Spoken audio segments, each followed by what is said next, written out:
All right, another episode of the RSL Random Fan Podcast.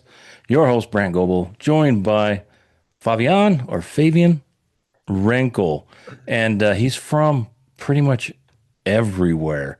What are you doing right now? I noticed Forbes, Sports Illustrated, Yeah, Muck Rack. You yeah, started a magazine. How's that going? I don't know if it's yeah, went yeah. very far. So, what are you doing right now? Honestly, this is kind of crazy. Yeah, thank you for having me on. I'm from everywhere and I've been everywhere, right? No, now I'm at Kickbase MLS, which is the new home of MLS Fantasy. This is kind of like a passion project for me because I always felt like coming from the fantasy football universe that MLS fantasy could be a great vehicle to grow the game and grow the league. So I'm super excited to be on this side because I always had conversations with a buddy of mine, Justin, who's an MLSsoccer.com writer, where possibly could have MLS fantasy could possibly be the next big thing to kind of move this league forward into the American kind of sports zeitgeist. And I truly felt that conversation it rang true to me. So when this opportunity arose to kind of be the head of content here at Kickbase MLS, I was like, this is like a dream job because 100% this could be something that I see myself working into one day. So yeah, I've been everywhere, but that's where I'm at right now. My magazine is going well. We have a whole bunch of photographers all over the country. I haven't made a physical copy just yet, so it's just a digital magazine right now. I can't wait to get to that point where fantasy MLS is the biggest thing in the world, and I can admit now make footwork magazines physical. So I'm excited to kind of um, go along that too. Okay, well, let's take a quick step back. I want to talk about all that stuff, but I do want to find out more about you. And one of the questions that I ask everybody, is are you a soccer fan? And I'm always curious to see what the answer is. You imagine if I just said no and all right, interview over. No, I'm just kidding. I'm waiting for that. We ask Kurt Schmid, the Yeah. soccer director there at, we'll ask Jason Christ, but he's the main guy that brings in the players at Real Salt Lake, and his answer was really interesting because of his job, and he's constantly looking at players every time he watches a game. He's thinking, oh, how would they fit into RSL? How would they fit into his team? So it's kind of changed his appreciation of the sport. So I'm always curious, someone that's so immersed in it day in, day out, hustling to create a presence and a market for yourself. If that changes how you approach the sport, do you get tired of it? Um, I am a big soccer fan. I'm not gonna lie to you. I'm a huge soccer fan. But I have a cheat code, right? Like my parents are from a small country called Uruguay, so soccer kind of runs through our blood. We have a joke that we say within Uruguayans is that we are great at exporting beef and soccer players because that's all we do, you know. So for me, soccer's been my number one sport that I've loved to watch since I was a young kid. I played soccer when I was a kid, but then I ended up playing American football when I was in high school. So it's just a couple of, different things. I'm a bigger guy, so I was never small enough to play soccer in high school. So that's kind of where I'm like, okay, I have to play American football. Put me on the line, coach, you know? But I am a huge soccer fan.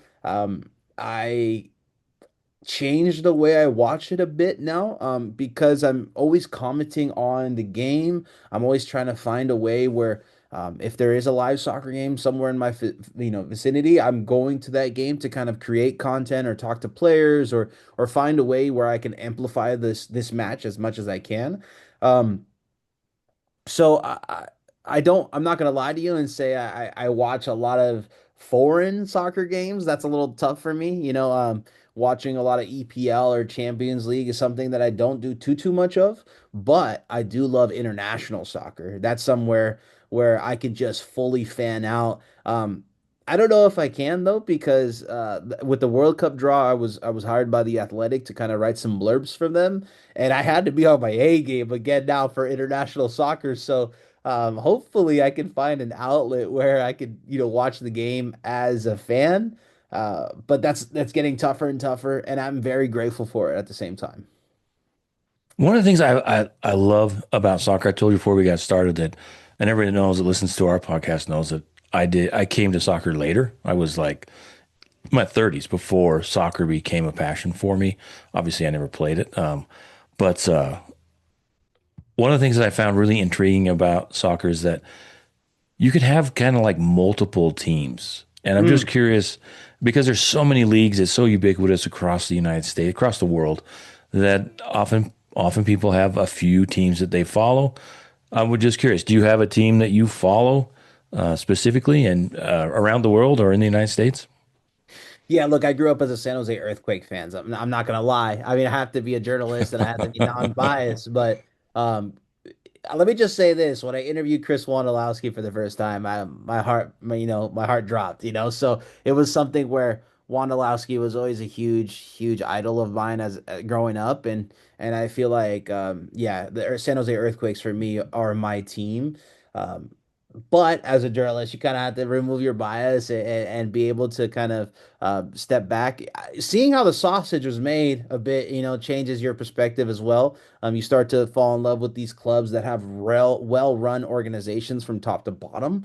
A team that has really, really kind of fascinated me was the Seattle Sounders. I think the Seattle Sounders and their fan base truly, truly love that club just as much. I mean, maybe not now because the Seahawks won the Super Bowl, but it felt like at some times that the Seattle Sounders are respected in Seattle as much as the Seahawks. So or the Mariners, right? So it's something where, yeah, I start to fall in love with clubs and fan bases around the league that I go and experience. But I'm just a huge fan of soccer in America, so I truly like all the teams, and when Leagues Cup comes around, I think that's kind of a fun way to kind of show that you love the MLS in a way. So, but also like when it's the Club World Cup, I was rooting for the teams that weren't the European teams either. So I was rooting for the MLS teams and the Brazilian teams too, because I always like underdog stories too. Yeah, I love the Club World Cup. It was CONCACAF Champions League. Now it's the Yeah. Champions Cup, and I was at the game when RSL was in the final against Monterrey in 2011, and it is so far it's the pinnacle of my soccer fandom. Nothing has come close to the feeling and the electricity was in the stadium that game, and RSL was so close to being the first MLS club to win that tournament. I guess Right. the Galaxy did in a different form way Yeah, the different earlier, format. Yeah. different format, but generally how it's set up now, RSL came incredibly close, and then Seattle, who is kind of a rival, pretty much a rival for us. They don't win when they come to RSL anymore, come to Salt Lake, but if it's the playoffs and it counts, they seem to have our number. But they were, I think, weren't they the first team to win it? And that was kind of like Yeah, like in this format, yeah. yeah.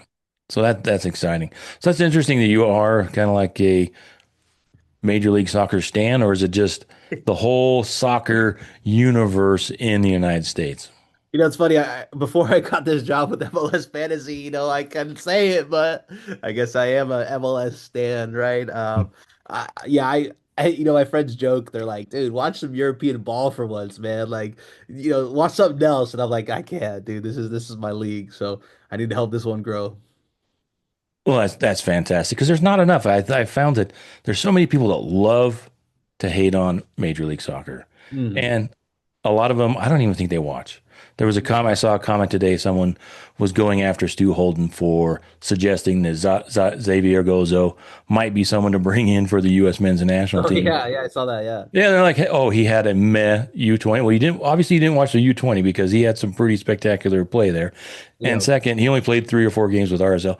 Obviously, tell me you don't watch Real Salt Lake without telling me you don't watch Real Salt Lake because right, Xavier right.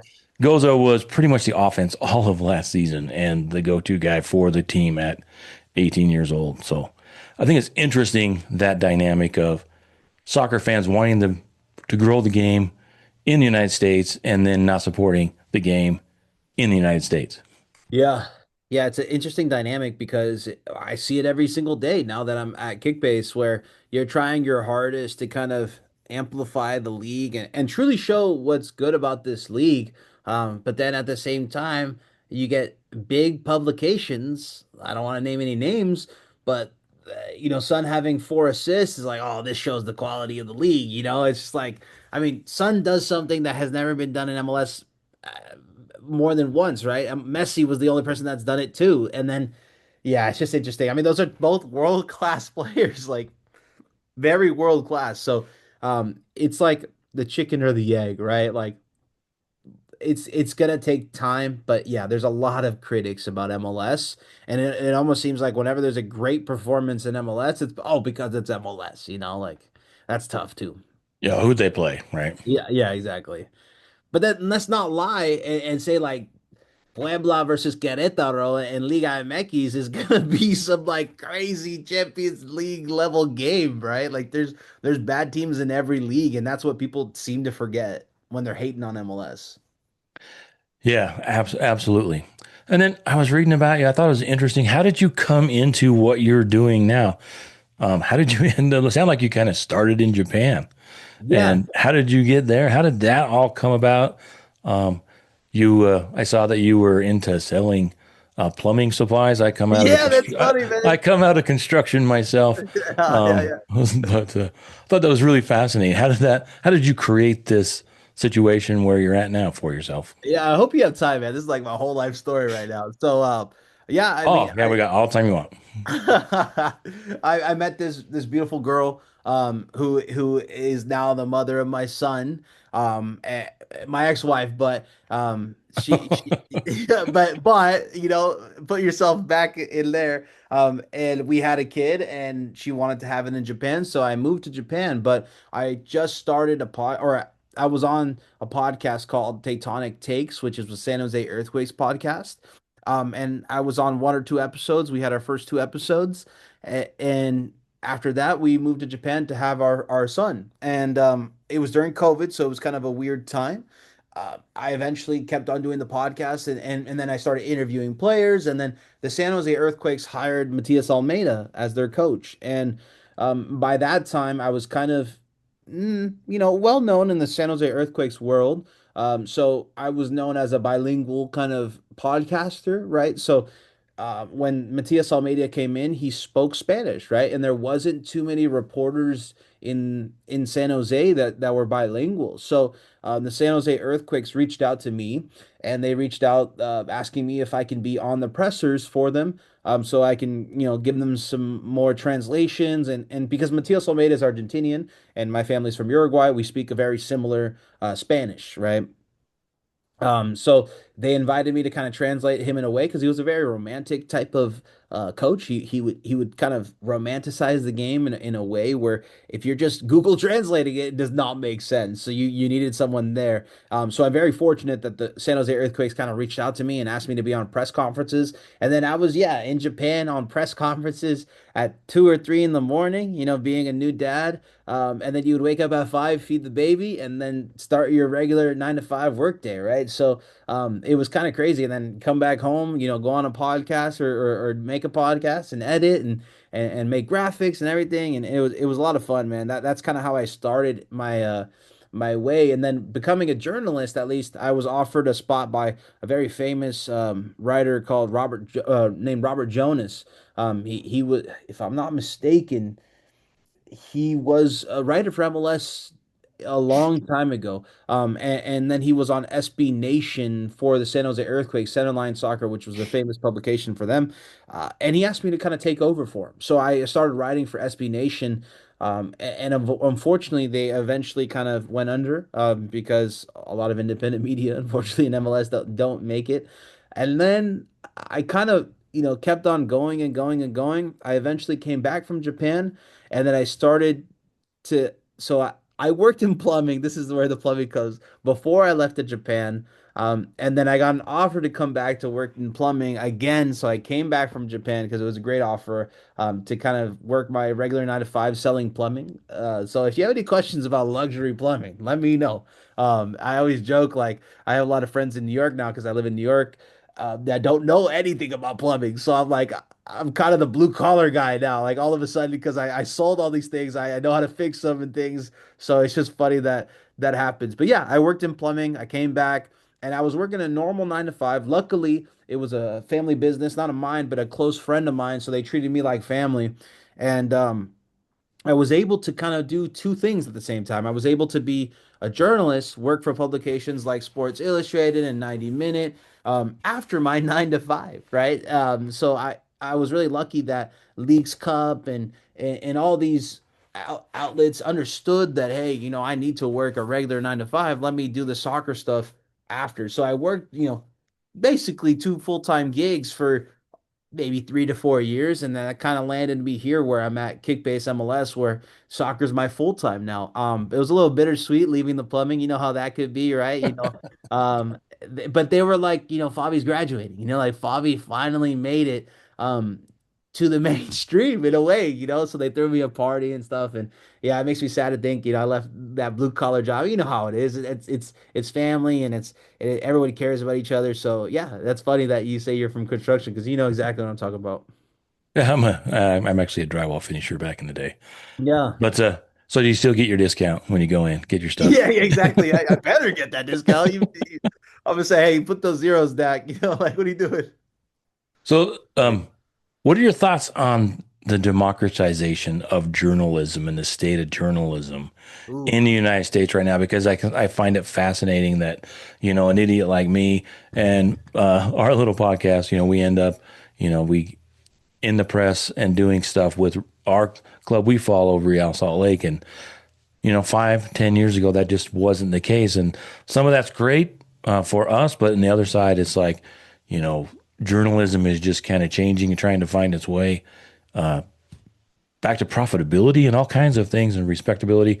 Maybe it hasn't lost respectability, but there's some challenges in journalism. What are your thoughts on the opportunities that are there and how it's changing? Yeah, look, tough question. Because I started the same way as you guys, to be honest, right? Like I was invited as a podcaster to ask questions. Um, I actually think that's kind of in the blueprint of MLS media now. Like that was something that maybe wasn't there 10 years ago, but nowadays you have a ton of podcasts around the league where they do a great job covering the team. Now, it's tough because you have a bias, right? But there's a certain place where that can survive, right? If you're local, let's say your sports media for that team, if you have enough of both, I think there's a good kind of place for everything. So you need to make sure that a team has a good journalist that's not as biased, right? Like I look at a team like Inter Miami, for example, they have a lot of homers, right? I mean, they are one of the best teams in MLS, but they also have some very critical people of their team too. Like, for example, shout out to Franco Panicio. He's pretty critical of their team when he needs to be, right? And I think that's kind of like the world that there needs to be. There needs to be a good and an evil, right? And I hate to say like in that term, but like there needs to be kind of a spectrum of this. And I think podcasters and land in a way where yes, they are a little biased, but they could work for some markets, right? And I think MLS is a market where grassroots is where this grows and truly where you get more fans because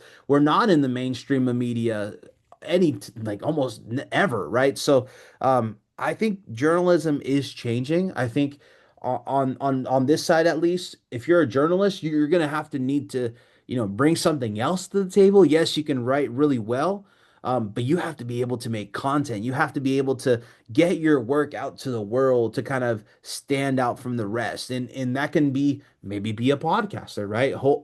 Come onto a show and offer that insight into the podcast, which is great. Or let's say you can make content where you're making short form versions of your articles in a way that's digestible to the younger generations, right? So there is ways you can kind of make your mark in journalism, but to say it's not changing is kind of crazy at this point. Yeah, and that's one of the things, how things change. What I found is that doing the podcast has made me less biased in a way that like watching the game in the press box where you're not supposed to have any bias, right? Yeah. That's the way I love to watch the game, nice and quiet. Yeah, yeah, yeah, yeah. I've had season tickets with RSL since 2008. I've been around a long time, and I've been rowdy. I'm not rowdy anymore, so just that experience of watching the game and enjoying it and is in a different way has been fascinating. But it is kind of interesting that there is that's kind of the fight there between being journalists and being fans, Right. and being a podcast versus being someone that's trying to add to add to the environment in a positive way for Major League Soccer across the board. Yeah, and yeah, you're actually right because I was a podcaster, right? I was just a fan, and then eventually when I was in the boxes and in the conferences, you kind of gotta tone it down. You gotta separate yourself, and that's funny that you bring that up because yeah, I had to do that. Well, tell me about what is Kickbase? I'm an old guy. I Yeah. always tell people I'm like 2 weeks too old for video games. I just barely missed that whole thing.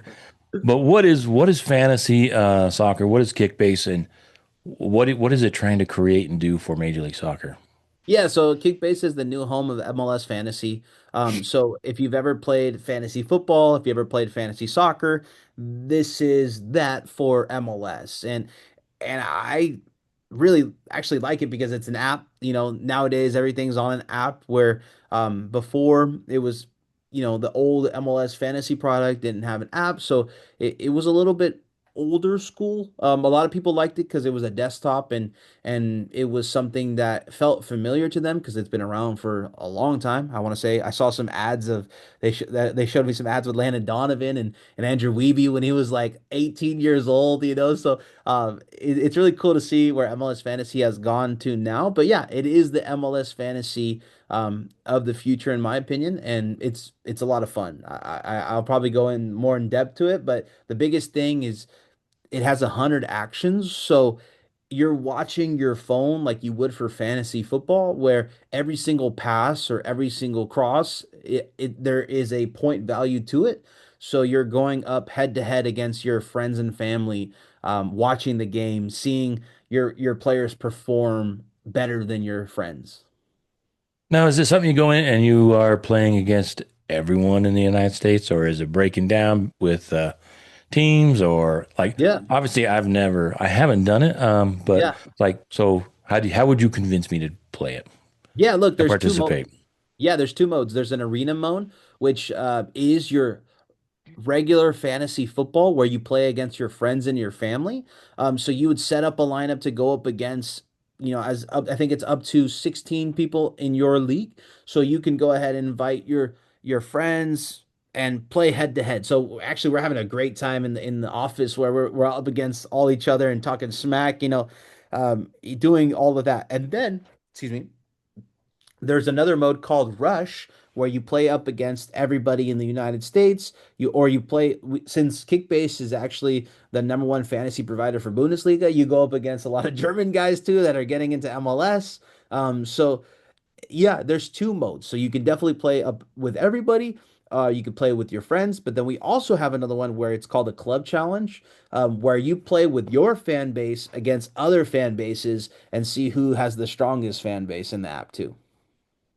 What do you win? Just Yeah, bragging rights, or is this something you got to yeah. kick in some cash and you get something back, or Yeah, yeah. yeah?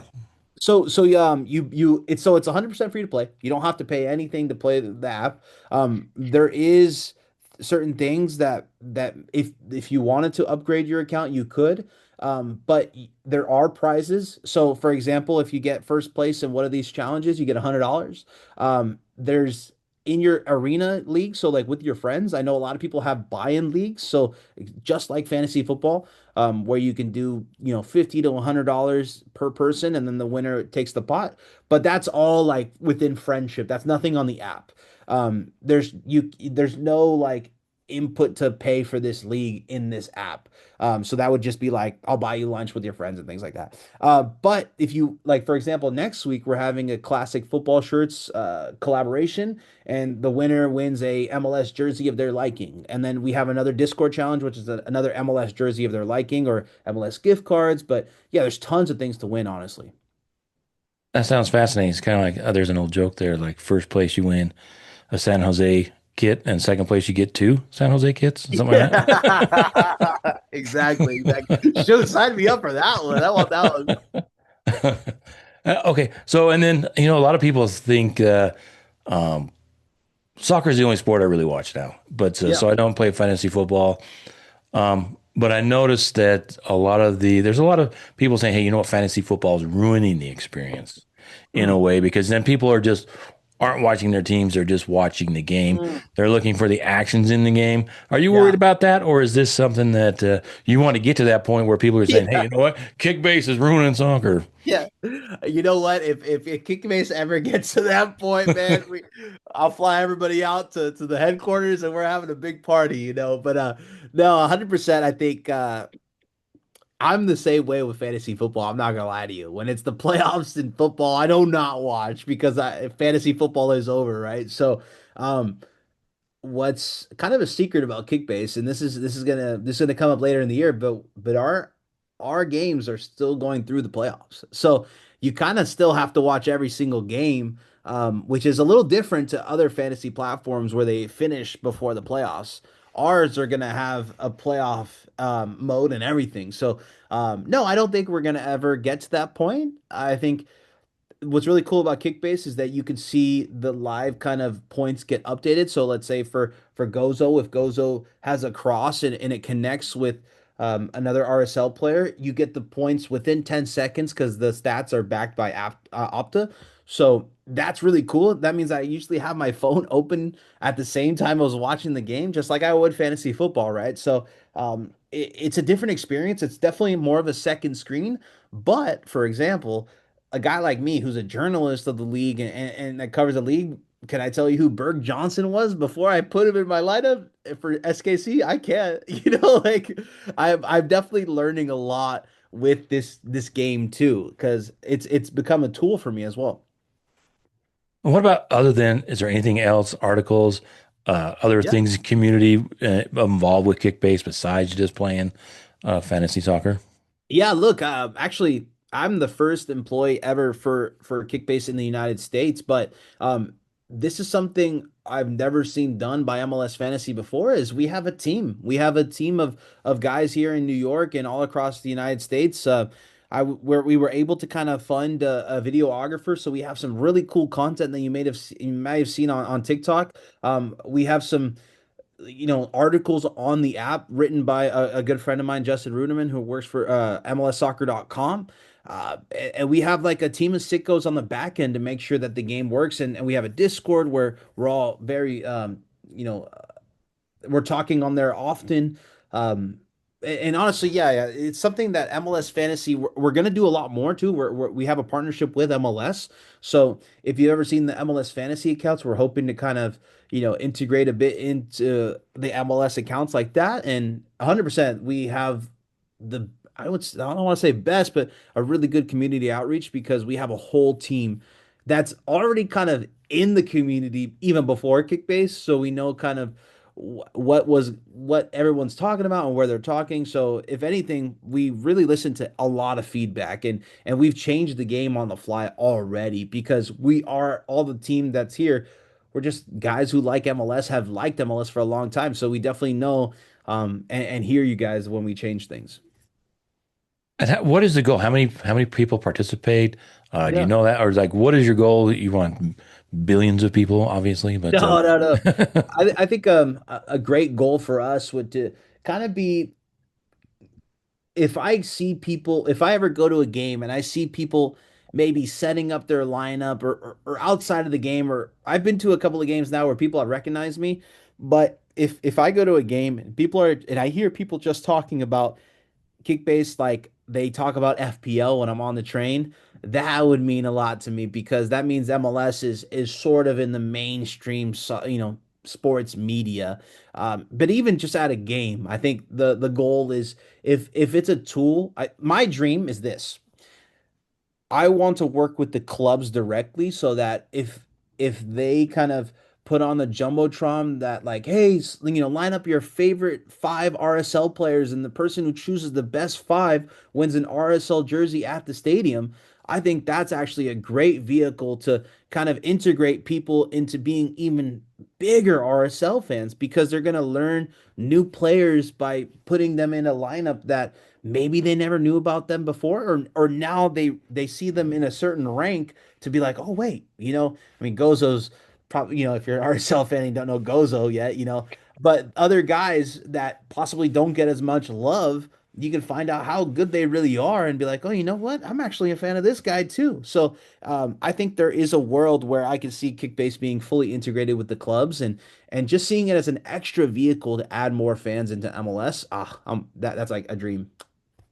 Oh, sounds fantastic. Anything anybody is doing to make Major League Soccer more influential, more important, more respected in the United States is I'm all for. Even Yeah. if, I'm an old guy. So, what are your thoughts on Major League Soccer this year? There's been some surprises, both directions, as Yeah. far as good teams, bad teams, surprising teams. What's surprised you so far this year? What surprised me so far this year is honestly, I mean, the San Jose Earthquakes for one, surprising me staying at the top like that with Bruce Arena after getting rid of a guy you guys know very well, Chicho Arango, Christian Espinoza, and Josef Martinez. You lost 44 goals. I mean, where are the rest of the goals going to come from, right? And it seems like it hasn't been an issue for the San Jose Earthquakes. The Earthquakes have always been known for having a great pipeline. Take a look at Diego Luna, for example. Yeah, Yeah, but yeah.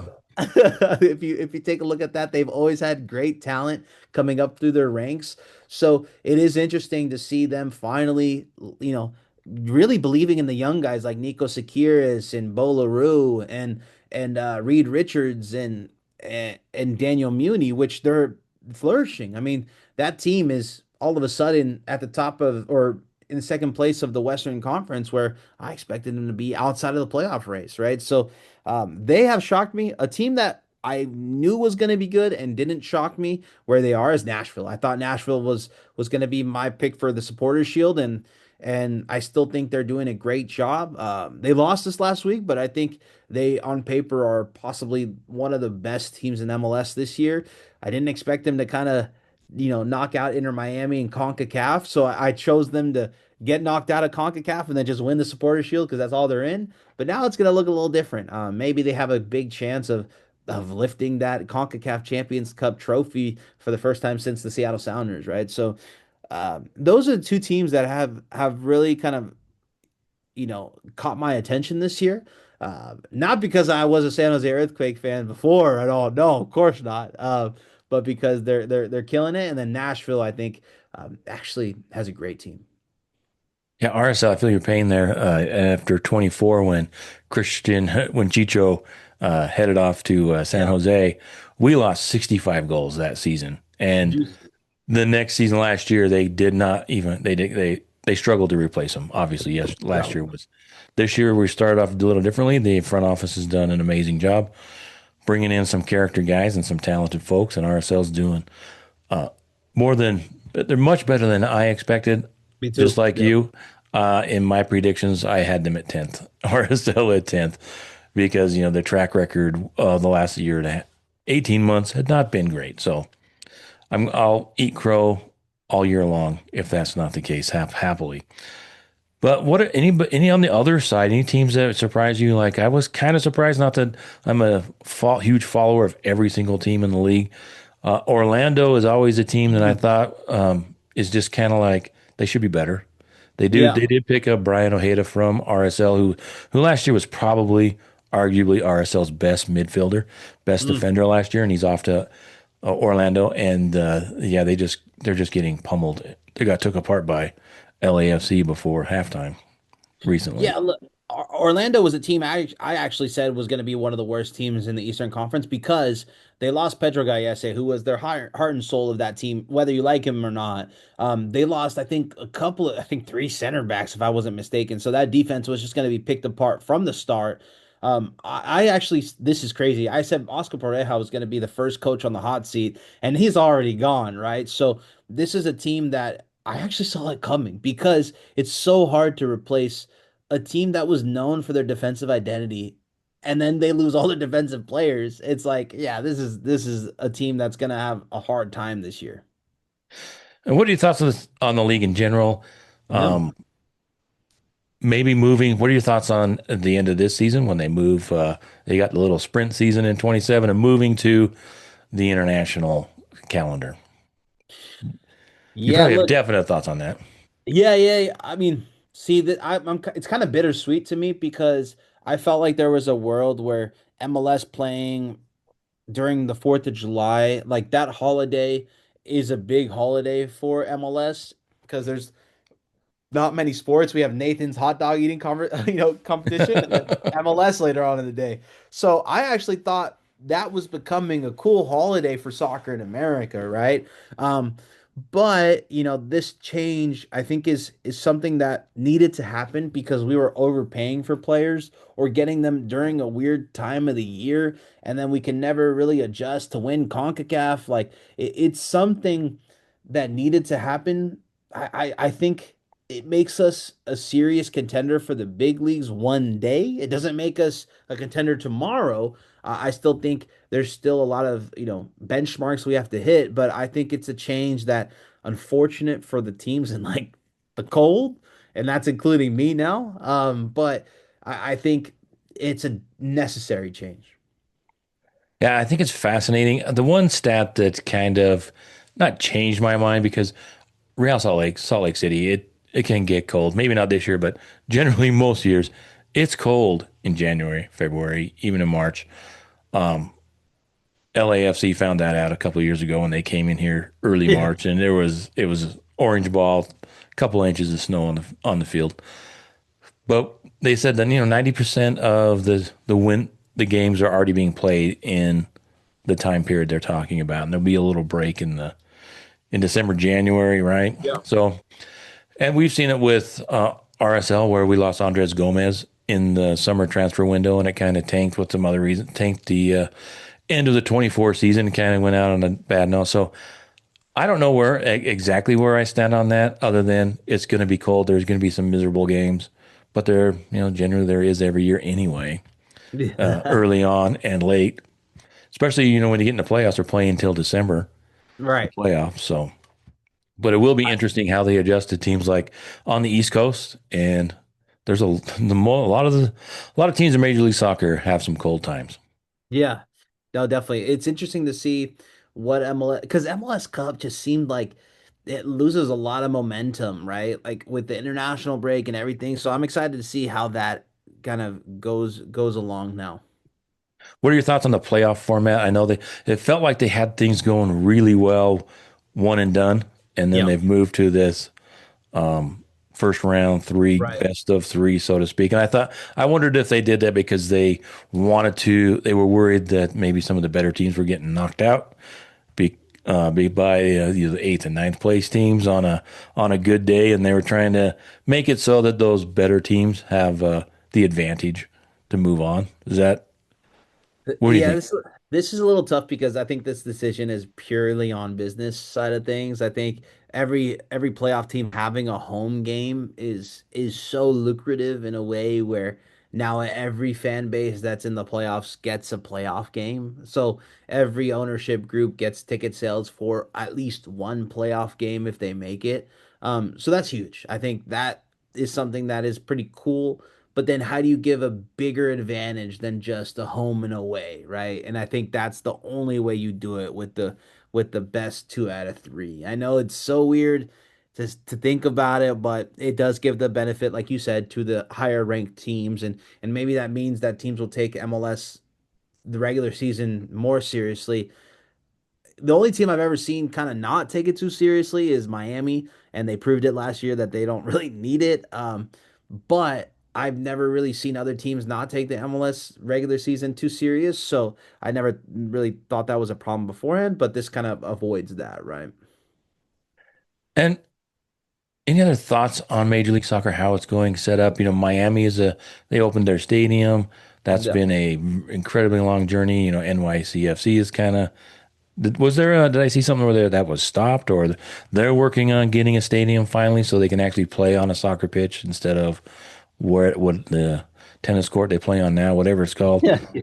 Oh, Yeah, to be honest, the NYCFC Stadium in Queens is gonna come up next year. This is the last year that NYCFC is actually at the baseball stadium. So it's really cool to see all these like soccer specific stadiums kind of come about. It's a long time coming. Miami is kind of crazy that it took this long to make a stadium. Their second time in MLS, right? So it's interesting, but yeah, no, I think MLS is in the right direction. I think they need to capitalize on the post World Cup a bit more. I think there needs to be big stars coming into this league. So I think if you add in a fourth DP after this World Cup, man, that would be awesome, right? And why not? Like I think we're at a point where a fourth DP would be pretty good for every single club, right? So if you look at the Liga MX clubs, they have like 13 to 17 DPs on their roster, right? So it is interesting to kind of see. But yeah, no, I think this league is in the correct direction with their soccer specific stadiums. There's a couple of teams that are kind of in turmoil right now with the Vancouver Whitecaps. They need to get a soccer specific stadium. That's going to be probably the biggest one in the next couple of years. And then yeah, does MLS expand even more, right? Does Indy come into this realm? Does Sacramento finally come into the realm with that crazy new stadium they're building? So it's interesting. But yeah, I think MLS is on the right path. Excuse me, on the right path. Um, with Don Garber leaving, right? We'll see what the new commissioner does too. That's kind of interesting. Yeah, is he announced he's leaving? I know they were Yeah, yeah, talking about he was look the yeah. He's the retiring. okay. And then what are your thoughts on that? Has Don done a great job? Good job. What are your thoughts on Don and what he's done for Major League Soccer? Yeah, this is kind of a controversial take, but I actually think he's done a great job. I think he's done something that gets overlooked a lot. I mean, he made it so that this league is a little bit too big to fail at this point. I don't see a world where MLS goes under now. And no matter how much you want to say that he's held the league back, I think the league is here because of him. I think the league has been pushed in a way, in a direction where soccer specific stadiums are important, but also the in game, or excuse me, the live experience is important as well. I think soccer in person is such a big focal point of MLS that they kind of really amplified that in the past couple of years with opening up games into bigger stadiums and getting fitting as many people as you can, and he landed Messi, right? So I think Don Garber truly has ticked off a lot of boxes. Now, has he done everything he could have done to make this league grow as much as he can? Maybe not, but we're not at a place as a league where it may not exist in a year, which it can never happen at this point now. That's interesting. I like that perspective. Like I said, I'm a little more mature than a lot of, it seems like, people in the podcast realm at the moment. But find that interesting, that dynamic where there's a lot of kids. Everybody's a kid to me, but a lot of young folks, early 20s and early 30s that weren't around before Major League Soccer. I'm from the before times, before the internet, before Google, before a lot of stuff. And they don't understand that there was a long time where we did not have soccer in this country to speak of. I remember as a kid, it wasn't a huge fan when I was a kid, but I remember watching the New York Cosmos and the Yeah. NASL on TV and it being a little bit intrigued. And then NASL was gone. And then, had all of the stuff to build up to get Major League Soccer off the Right. ground again. So I think maybe there's just some folks that just have some PTSD that, like you're saying, too big to fail. But it's been here and it's been gone before. So there's that friction there between kids Right. that people that have never experienced something like that, and the old folks maybe saying get off my lawn. I don't know. What are your thoughts? No, I truly think that MLS is at a place where it's in 30 different markets, which is huge. And I think the markets are all pretty good. The only ones that are really struggling are the ones in kind of like these legacy sports bubbles, right? Like, for example, the San Jose Earthquakes have a tough time breaking into that sports media landscape. The New York teams here have a hard time kind of breaking in to the New York landscape as well. So the only Chicago. yeah, Chicago, yeah, exactly. The only teams that are truly, I think, kind of struggling to get the attention span of their city are the original teams. So it's interesting to kind of see what do you do to kind of, you know, ignite these teams again, right? Like, does it have to be like a move within, their like for example, Dallas is in Frisco, right? Is a move into the proper Dallas. Would that help that team, right? So it's interesting where this next commissioner is going to take it. But I truly think Dawn in the last 10 years, almost every club has been a hit, right? Like we're talking Austin, St. Louis, Nashville, right? Like every single team comes in with a soccer specific stadium and in a market that is craving a sports team or a soccer team. I think, yeah, you look at MLS in the last expansions, they've just knocked it out of the park with Atlanta, Nashville, Austin, St. Louis, all these teams, even Miami at this point, right? Where they're all successes. So you have to kind of give that to Don too. Absolutely. And I want to ask one question that comes up all the time before we jump into, if you still got time, jump into the U.S. men's national team and the World Yeah. Cup, which is a big story, but promotion relegation. It's, we got the USL, the upstart, and they're an interesting league if you look into them and how they're Yeah. set up.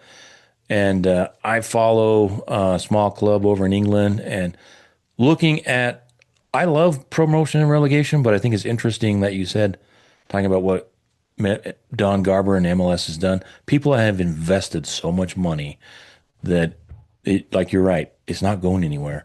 But at the same time, how do you do something that is so beneficial for soccer elsewhere? And are you a fan of Pro Rel or personally, I think it's a great idea, but I think we are miles away from that, years away from that, and the infrastructure just isn't there for a country this huge. Yeah, that's something we got to think about too, because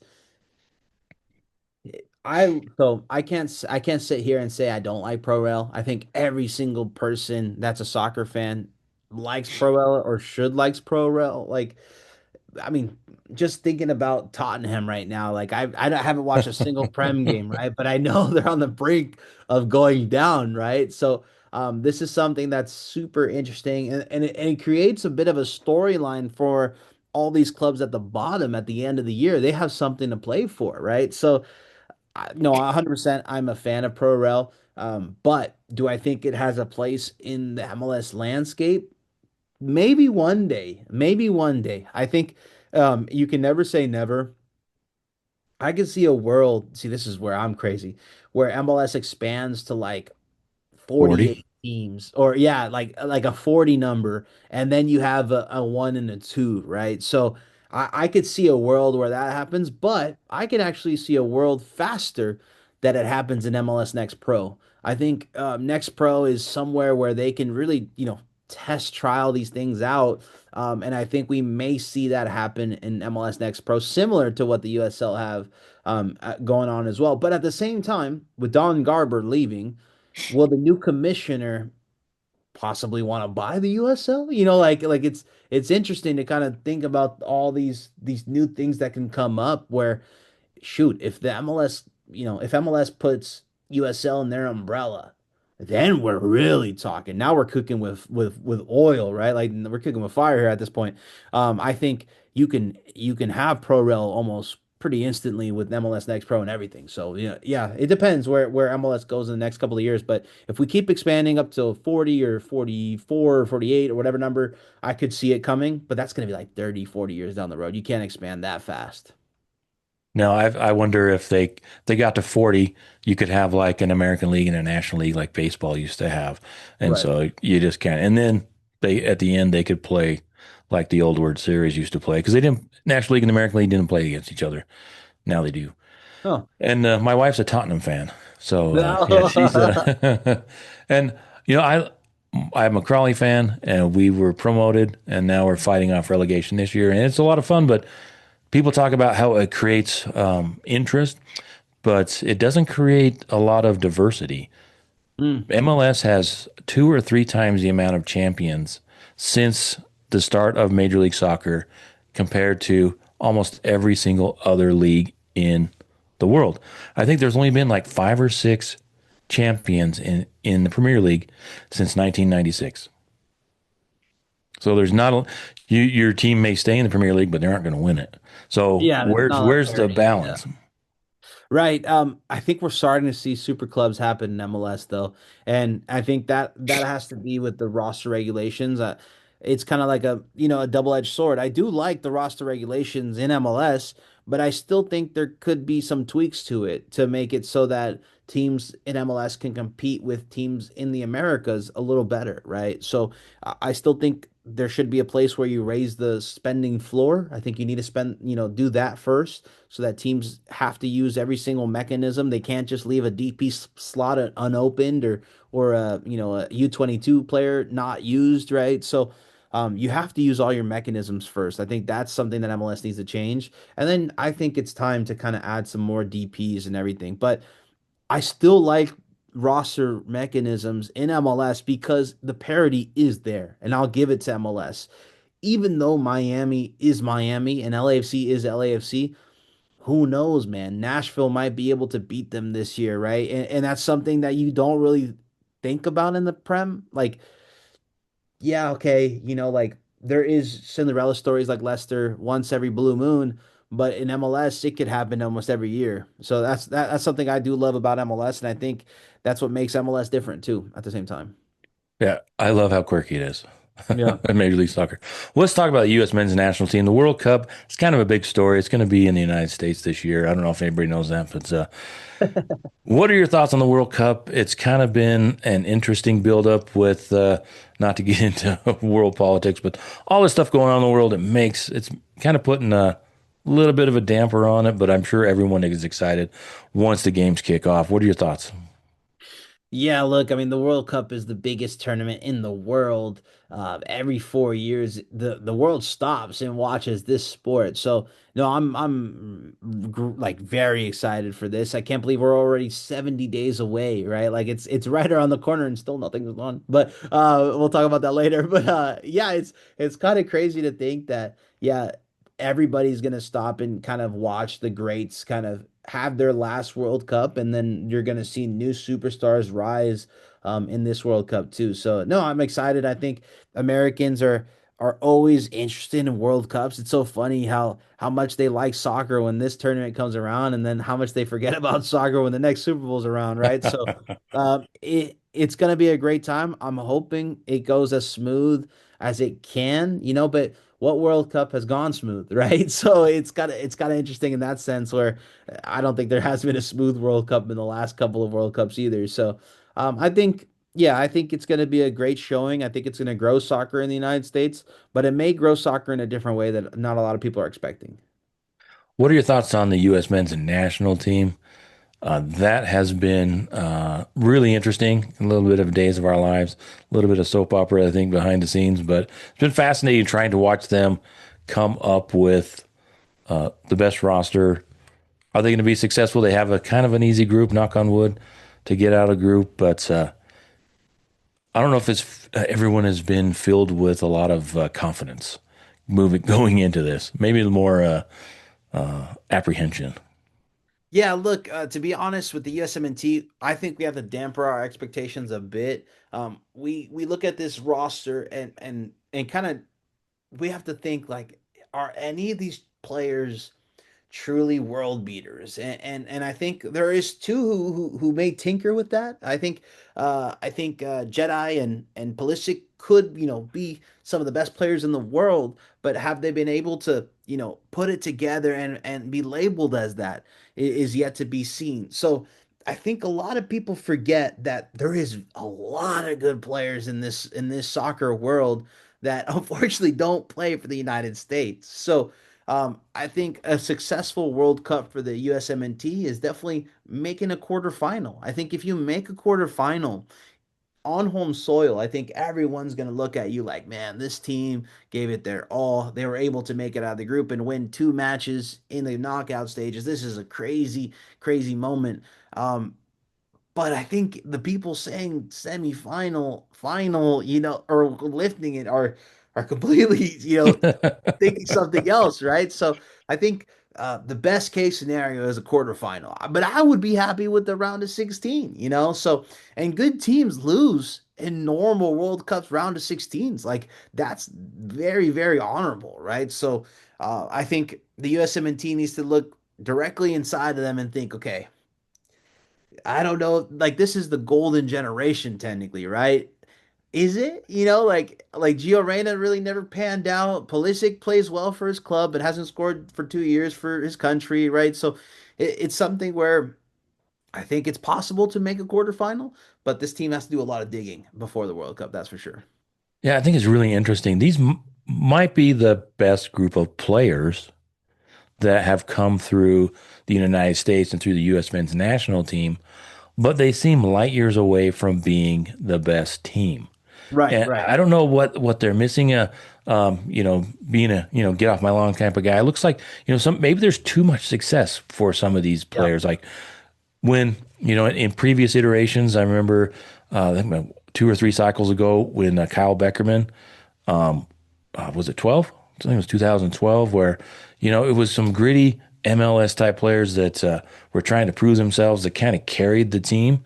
Yep. And they have too much success, and so it's they've reached the pinnacle. They're playing in Europe, and this transfer to playing for the national team just doesn't have the weight that it used to. Or am I just kind of like reading too much into it? I mean, it just there's something that they haven't figured out. I don't know what it is. Yeah, to me, I think I hate to say this. I really hate to say this, but they need a little because I'm gonna say it's the same thing that everyone's saying, and they're calling them crazy for it. But they need a little more grit. They need a little bit more what Diego Luna has, and I hate to say it, but when Pulisic lost 5-2 and he did that interview on the pitch with TNT or whoever was broadcasting, he was kind of holding his arm in a certain way, and it was like, man, this is the leader of this group. Like he's like, oh well, we'll try next week. Like I know it's a friendly. I know you shouldn't look too much into it, but I never saw Pulisic as the leadership type in this group. I think unfortunately, he's been coined that because he was the star boy for this team forever. I just think, this team could use a leader like a Clint Dempsey at this point. They need a veteran presence in this locker room. And I know people don't want me to say this, but I think Tim Ream has to be there because he's the only veteran on the team, right? Like this team doesn't have any veterans. It needs more leadership. It needs a bit of more pride for playing for this team. And a lot of these guys, like you said, they played in Europe their whole career. So I don't want to say they're too distant from their American side, but you do need some guys kind of pushing that envelope. And I think Diego Luna, while being not the best technical player for the United States men's national team, kind of brings that in a way where he's gonna fight for this shirt. He chose this shirt over Mexico, right? So this is something that's why I kind of like the dual nationals personally, right? Because they chose the USA over their other teams, and that kind of goes for like Pepe too, I think, or Balogun too. I think I need those guys to step up and be a little more vocal. Maybe they don't feel like they can be in sometimes too.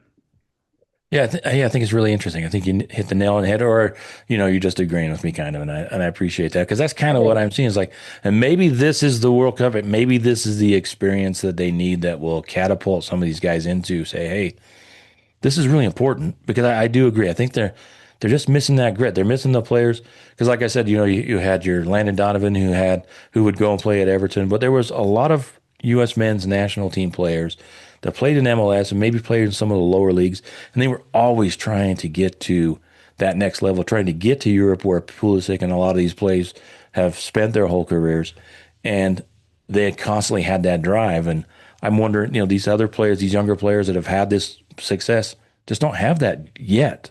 Not that they can't get to it, but I think that's the one. It's intangibles they're missing. Take a look at Clint Dempsey's upbringing. Take a look how he made it to being a professional baller, right? It's completely different from Pulisic and unfortunately Weah, right? Like these guys, they were affluent. So it's like I don't know if that's the grit that's missing, right? Like they've never had to like really, like fight tooth and nail like a Clint Dempsey, but Diego Luna kind of, is that, like his parents, like I know his upbringing because I'm from the Bay Area, from where I think I grew up like 20 minutes from where he grew up. And now that it is affluent, but before when he was growing up, it probably wasn't, right? So there's these little things these intangibles that are really hard to replicate. And I think we may be on the same kind of branch thinking of what's missing from this team is that hunger, it's that want and to to be there, in my opinion. I kind of see Pulisic maybe, on the pitch, really trying to do it, really trying to be the hero for this team. But his body language to me and everything after the game, I just don't see a leader in him too much. I think I need one of the other guys to step up and kind of be the local vocal leader. Well, I think, and you point out Tim Ream, if he's the only veteran, maybe that's, these guys need to become veterans and have Yeah, these experiences. And maybe everybody was focusing on this cycle being the one for for this golden generation, but maybe it's the next one. right. Maybe it's, what they learn here, and because they'll be around for the next one too, probably a lot of these players. So maybe this is exactly whether they have a great experience or they finish in the quarterfinals, semifinals, or, you know, get grouped horrifically, that maybe that's what they need. But we'll find out, and that's the beauty of the game. It's like Major League Soccer. It doesn't matter what your record is. Any team can be any team Yeah. every week. So what are your predictions? And do you have any surprises or expectations for the World Cup that you've been thinking about? Yeah, look, I've been saying this on all the podcasts, but I think Argentina is going to go back to back. I truly think Argentina knows how to break down games. They know how to chop things up. I saw them play in Copa America against some of the best teams in the world, and they were just being so annoying, falling after every time, getting a foul. Rodrigo de Paul is the best in the world at that. Used to be Neymar, but now it's Rodrigo de Paul. They just find a way to be annoying, and they chop at guys, and they know what to do. They know who to get the ball to. And I think Messi is still playing on a level where he can still do it on the biggest stage. I think Messi finds a different, gear when he plays for Argentina. I mean, he had a crazy assist in the friendlies and almost scored a goal, if I'm not mistaken. So he definitely still has it for Argentina. And I think they'll just find a way to kind of be annoying, and they're used to this heat, which is a big deal to the European teams. I think Argentina just finds a way to kind of chop games up, get set pieces, win with those set pieces, just like they did in Qatar. And the other thing too is that a lot of the players when they come to Major League Soccer just have no concept of is travel.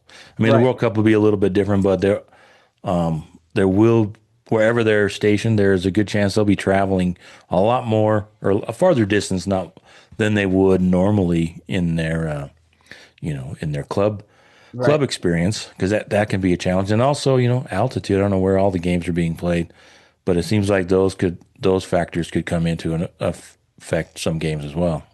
No, definitely, especially in Mexico, right? Mexico City is pretty high up there, and It's like Monterrey too. 8,000 feet. Yeah, I yeah, thought I thought Salt Lake was high when we had I think Club America came in and played RSL in the Champions League, and they're like, oh, I guess you guys beat us because Salt Lake's like 4,500 feet and Mexico's over eight. yeah. Mexico City's over eight. So yeah, they got That's so. crazy. Any countries? Do you think if Argentina is going to repeat, do you think it's a repeat of the final? Is it with that France and Argentina? Yeah, I see France as a powerhouse again, and maybe they beat Argentina, honestly. Mbappe is definitely gonna be looking for that goal scoring record of this World Cup. I think a lot of people are gonna be talking about Lamine and what he's gonna mean to this World Cup, but I think Mbappe is gonna be like, hey, y'all forgot about me, like this is my prime World Cup, and I'm already breaking history. So yeah, I think France is still gonna be that powerhouse. Yeah, and to think like that's not, they also have other players, like Dembele coming off of Ballon d'Or. They have a lot of players, and I think France is a powerhouse. Germany, I don't think is going to do too well. I think they're still missing some things. It's always coming home for England, right? Well, I don't know. I've seen some stuff. Toikel, I don't. I think England is going through a lot of the same consternation as the United States is. Are they That's going to right. figure it out? So Yeah, yeah, yeah. yeah. But I When think like Uruguay is a team that always could be a dark horse in the World Cup. No bias here. No, I think they always play up to the competition, but they always play down to the competition. So they could be a spoiler this World Cup, just how like Morocco was, and then Uruguay in the past and Colombia in the past. So I still think that these teams that are spoilers, historically, are still going to be spoilers this World Cup. And there's always an African nation that comes out of nowhere that Yeah. was it Gabon or which the Uh, U.S. men's national team always ran into the same country, oh, the Ghana, Africa Ghana. Ghana. There, yeah, Yeah, I yeah, was yeah. close. Uh, and then yeah, so I think that's really fascinating. I had another question: Messi or Ronaldo? Oh, Messi for me. Yeah, it has to be Messi. Messi. He came to Oh, MLS. yeah. Well, for Ronaldo, who knows? You know, that's always the rumor. He may or may Right. not get here, but I think there's some other extenuating circumstances that may keep him Yeah. Sporting out of. KC has his discovery rights, so it's gonna be a tough sell for them to get rid of those. Yeah. Well, money goes a long way. Yeah. Money goes a long way. And I think RSL has a Uruguayan that might be on the national team Yeah, there. it's an out, yeah. Zanab. Yeah, Yeah. he's come in and made a huge difference on the left He side has. for Real Salt Lake. Yeah, it's really exciting. So, I can't thank you enough for Oh, joining thank us you. on Yeah, this yeah. podcast. It's been really great getting to know you. What would, as a final question, what would you want MLS fans know that we have about you that we haven't talked about? About me, that's interesting. If you ever see me anywhere, come say hi. This community is what makes MLS a beautiful thing in the sports landscape of the United States. So definitely, if you ever see me at a game, come say hi.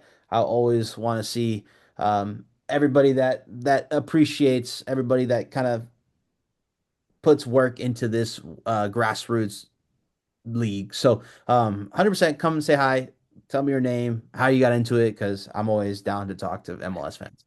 And it just occurred to me, did you work it into your deal with Kickbase that they have to send you to every single MLS stadium to go and spread the word about fantasy I soccer? wish. I know I wish. But yeah, it's kind of funny. I'm definitely gonna go to every stadium. Haven't done it yet, but even if Kickbase doesn't send me, I'll go on my own dime, So that's something that I've always done before. Well, besides San Jose, is there any favorite place that you've been? Last question. Oh, favorite place. That's Have you tough been to Real because Salt Lake first, and then I haven't, but okay, I heard they had the best view, and I need to get there because they it do is have the stunning. best view. Yeah. Um, but my favorite stadium is tough because that's such a tough question for me. But I think Austin Q2 Stadium, what it means to that city, was such a fun experience. I didn't even go as media. I just went as a fan, and I had a blast. I had a blast when I went. Well, thank you so much. Would love having you on the podcast. Before we leave, where can people find you? Where all of Yeah. your articles? Where Yeah, can they yeah, find yeah. you? Yeah, you can find me at Fabian Renkel on all platforms. But most recently, you can find me at Kickbase MLS. So definitely, if you are interested in fantasy, check that out. But yeah, you can find all my articles on any of my profiles, to be honest. And then look for your magazine that's coming out sometime, Yeah, right? So eventually, right? Eventually. awesome. Well, thanks so much for joining us. So thank you, Brent. I appreciate it.